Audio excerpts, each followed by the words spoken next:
Mais um sobre sinalização viária. A placa de regulamentação utilizada nas áreas de segurança é área de segurança.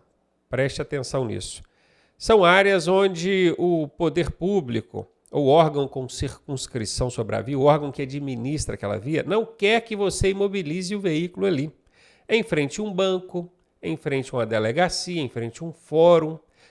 São chamadas de áreas de segurança. Normalmente podem ser utilizadas essas áreas para estacionamento de viatura, outro veículo, mas você não. Então, nessas áreas de segurança, a placa que vai ser utilizada é a de proibido parar e estacionar. Essa bonitinha aqui, ó, tem um E com 2 riscos em cima, 2 tarjas transversais. Proibido estacionar? Não é só proibido estacionar, é proibido parar e estacionar.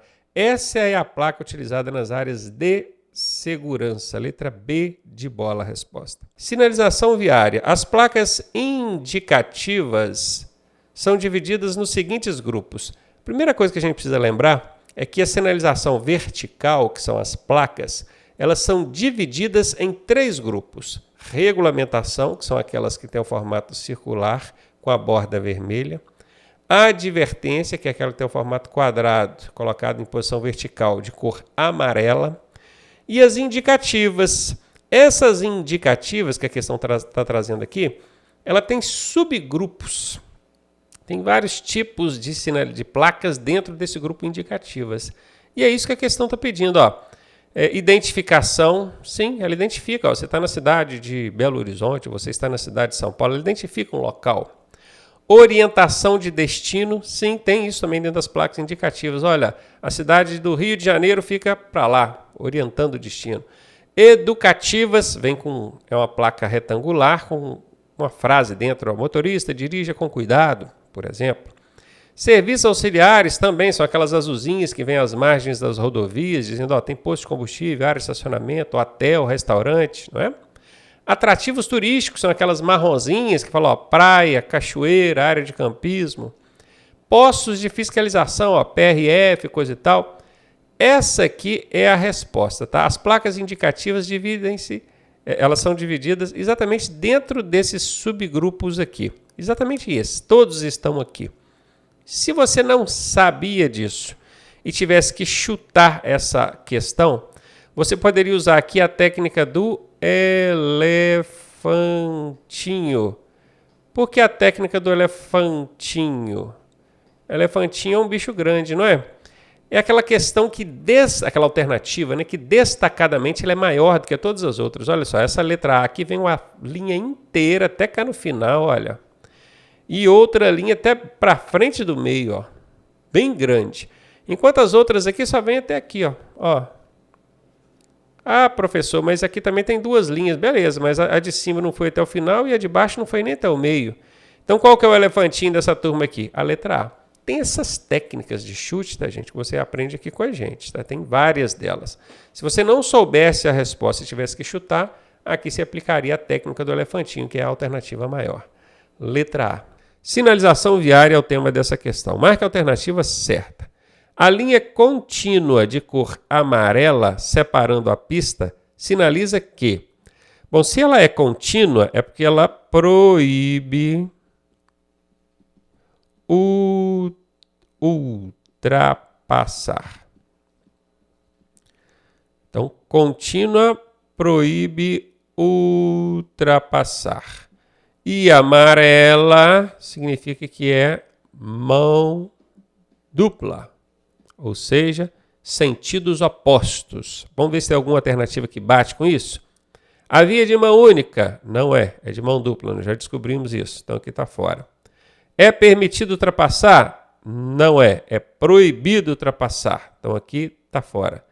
É proibido ultrapassar? Essa é a resposta, letra C. Todas estão corretas? Não. Não são todas são corretas, não. E para responder essa questão, dá para aplicar o macete das alternativas brigonas. O que é o alternativas brigonas? Anote. Trago sempre bons macetes para vocês aqui, mas tem que anotar e lembrar de aplicar. É quando você encontra 2 alternativas muito parecidas uma com a outra. É o caso aqui da letra B e da letra C, tá vendo? São muito parecidas. Só que uma desmentindo a outra. Uma está brigando com a outra. É, a outra fala, não é. Sacou? Então, ó, olha aqui a letra B. É permitido ultrapassar. A letra B diz que é permitido. Aí a letra C falou assim, mentira, é proibido ultrapassar. Elas são muito parecidas, só que uma desmentindo a outra. Quando isso acontece, eu chamo isso de alternativas brigonas. Tem que ser uma das duas a resposta, tem que ser. Então, se você identificou aqui que a B e a C são brigonas, você não precisa nem ler a letra A e a letra D, não. Já chega eliminando o que sobrar. E aí, se você não souber a resposta, você vai chutar entre as duas brigonas. A sua chance de acertar aí aumenta para 50%, né? Porque com certeza uma das duas vai ser a resposta. Então, é um macete que ajuda a eliminar alternativas. Aqui eu eliminei a letra A e a letra D porque eu encontrei duas brigonas aqui. Já sei que a resposta tem que ser uma das duas, beleza? Letra C aí, porque linha contínua proíbe a ultrapassar. Letra C. E aí, tá gostando da aula? Eu sou o professor Ronaldo Cardoso e tenho o caminho das pedras para você chegar à sua aprovação da forma mais suave possível. Se você fizer exatamente o que eu te pedi, eu garanto que você passa. Clique aqui no primeiro link da descrição e vem ser aprovado com a gente. Essa questão aqui trata do tema conceitos e definições. Está no anexo 1 do Código Transbrasileiro. Matériazinha chata que tem que cair direto em prova, hein? Marque a alternativa que contenha pelo menos um elemento que não compõe a tara de um veículo. E aí, posso ter falado grego para você, não é? Se você observar na lateral ali dos veículos de carga, nós temos lá a letra T, a letra L e o PBT. A letra T significa tara, a letra L significa lotação. E o PBT é o peso bruto total, que é a soma desses dois aqui de cima. Então vamos lá, tara de um veículo. A tara de um veículo, ela inclui, para ficar de forma bem simplificada, para facilitar para você, a lotação é o que o veículo pode transportar. Isso em carga ou pessoas, passageiros, beleza? Falou a lotação. Qual que é a lotação desse veículo? Quanto ele pode carregar? Qual que é a carga? É um veículo de carga? Quantos mil quilos? Se for um veículo de passageiro, por exemplo, um ônibus, a lotação vai ser definida em número de passageiros. Ok? Tirou a carga. Ó, a lotação é o que inclui a carga e os passageiros. Tudo que não for carga nem passageiro é tara. Ficou fácil assim? Então vamos ver como é que funciona. Ó. Carroçaria é carga ou passageiro? Não, carroçaria faz parte do veículo, né? Equipamentos. Quando fala equipamentos, é chave de roda, macaco, roda sobressalente, né? Então são equipamentos. Isso é carga ou passageiro? Também não. Então o que acontece? Tanto carroçaria quanto equipamentos estão ligados à tara. O que a questão está pedindo? Ele quer aquela alternativa que pelo menos um elemento não compõe a tara. Qual que não é a tara? Aqui os dois são tara. Então não vou marcar essa. A letra B, combustível. Combustível é carga ou passageiro? Até tem aqueles caminhões que transportam combustível, né? Mas não é o caso aqui. Se fosse, aqui teria sido especificado, tá bom? Esse combustível aqui é o combustível que o veículo precisa para poder andar, para se movimentar. As ferramentas desse veículo, carga ou passageiro? Não. Os acessórios desse veículo, carga ou passageiro? Não. Então, esses três aqui também estão relacionados à tara. Como eu estou procurando aquilo que não compõe a tara, letra B também eu não vou marcar. A roda sobressalente não é passageiro nem carga. O extintor de incêndio não é passageiro nem carga. Então, esses aqui também estão relacionados à carga. Não vou marcar porque eu estou procurando a alternativa que tem pelo menos um elemento que não compõe a tara. O fluido de arrefecimento, que é o que controla ali a temperatura do motor, é passageiro ou carga? Não. Então, está relacionado à tara. Passageiro é passageiro ou carga? Sim. Passageiro está aqui. Então, achei. É esse bacaninho aqui, ó, esse passageiros, que não compõe a tara. Passageiro ou carga está relacionado à lotação. Todo o restante está relacionado à tara. Como a questão está pedindo aquela alternativa que não compõe a tara, letra D de dado. E o peso bruto total, gente, é porque isso aqui é dado em peso, né? Vamos supor que esse caminhão aqui, a tara, foi 3.000 quilos e a capacidade de carga dele, 10.000 quilos. Qual vai ser o PBT? É a soma dos dois, 13.000 quilos, beleza? Normalmente em prova não vai perguntar em quilos, não. Só vai perguntar mesmo o que compõe a tara, o que compõe a lotação e o que é PBT, que é a soma da tara mais a lotação. Letra D de dada a resposta. Mais um aí de conceitos e definições. O condutor imobilizou o seu veículo para atender uma circunstância momentânea do trânsito. Circunstância momentânea do trânsito. Presta atenção nisso, hein? Podemos dizer que ele fez o quê? Um estacionamento, uma parada, uma imobilização de emergência ou uma interrupção de marcha. Estacionamento é quando ele imobiliza o veículo por tempo superior ao embarque e desembarque de passageiro. Não é o caso aqui, é circunstância momentânea do trânsito. Então tá fora. A parada é quando ele mobiliza o veículo pelo tempo e finalidade de embarcar ou desembarcar alguém. Não é o que a questão está dizendo. Então tá fora. A imobilização de emergência é quando acontece uma pane no veículo e aí, por motivo de força maior, ele tem que ficar imobilizado no trânsito. Não é o caso. Interrupção de marcha. Aí sim. Dá um exemplo, professor. Semáforo fechou. Você tem que parar, não tem? Nesse caso não é parar, é imobilizar. Você tem que imobilizar o veículo, não tem? Você imobilizou por quê? Porque você quer estacionar, porque você quer embarcar ou desembarcar alguém, porque deu uma pane no veículo ou porque o trânsito parou. Letra D de dado. Mais um aí de direção defensiva. Para um deslocamento tranquilo, com o mínimo de interferências possível, o condutor deve definir o itinerário com antecedência. Claro, gente, sempre que eu vou realizar uma viagem, a primeira coisa que eu faço é entrar ali no Google Maps ou qualquer outro aplicativo que você goste aí, ver quais são as rotas possíveis e definir qual delas, qual o itinerário eu vou usar. Às vezes eu não vou pelo mais perto ou mais rápido, eu vou por aquela que a paisagem é mais bonita ou que eu vou ter melhores pontos para eu poder fazer paradas para descanso, para me alimentar, para ir no banheiro. Tudo isso é importante na hora de definir um trajeto.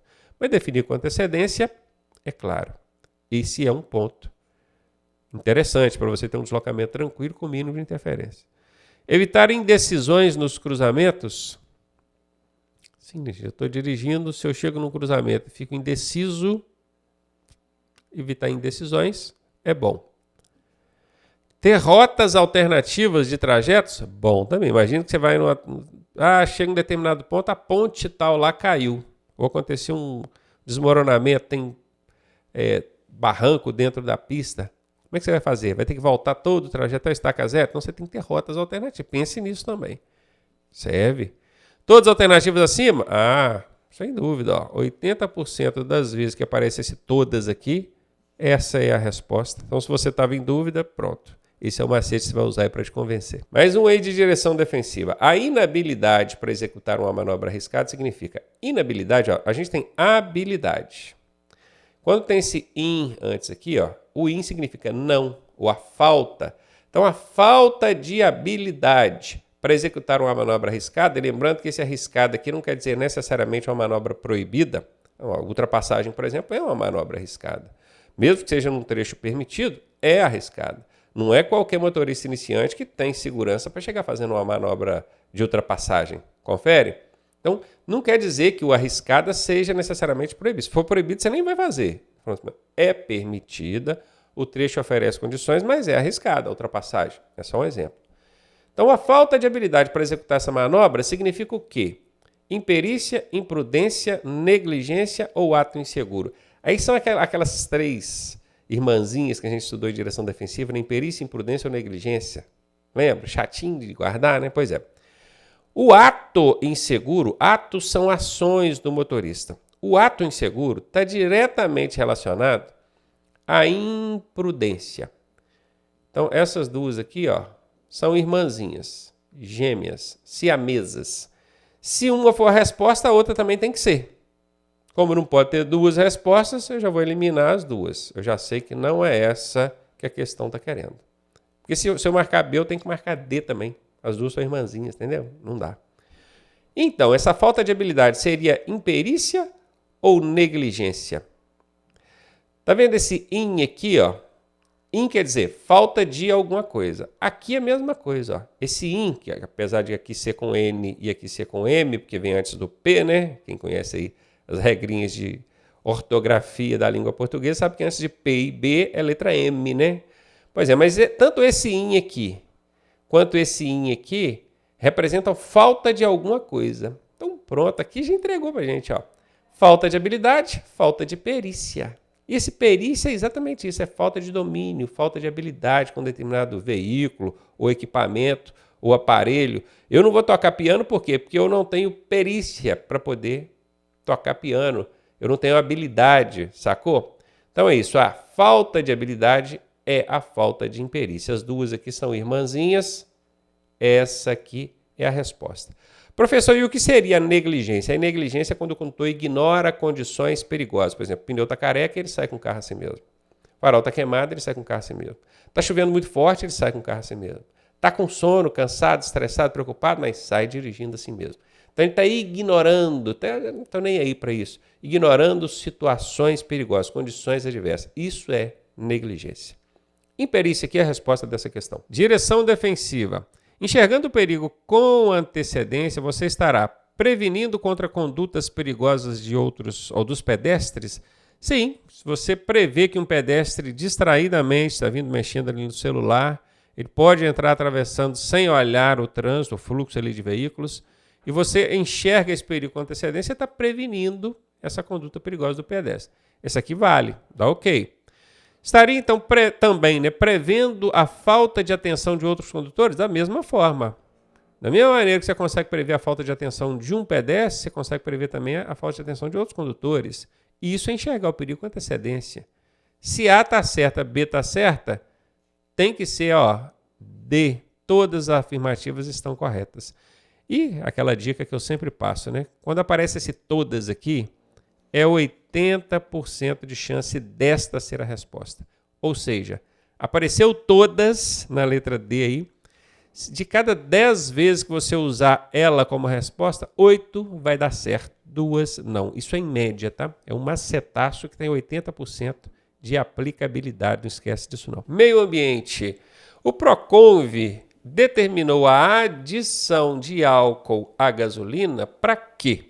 Bom, a gente sabe que a gasolina que a gente utiliza no Brasil não é pura, ela tem uma porcentagem de etanol ali que vem aumentando periodicamente. Toda vez que o Proconv pensa assim, a gente precisa colocar mais álcool na gasolina para alguma coisa. Para quê? Por que que o Proconv faz isso? E é a resposta aqui da nossa questão. Para quem não sabe, e para quem sabe também, tá?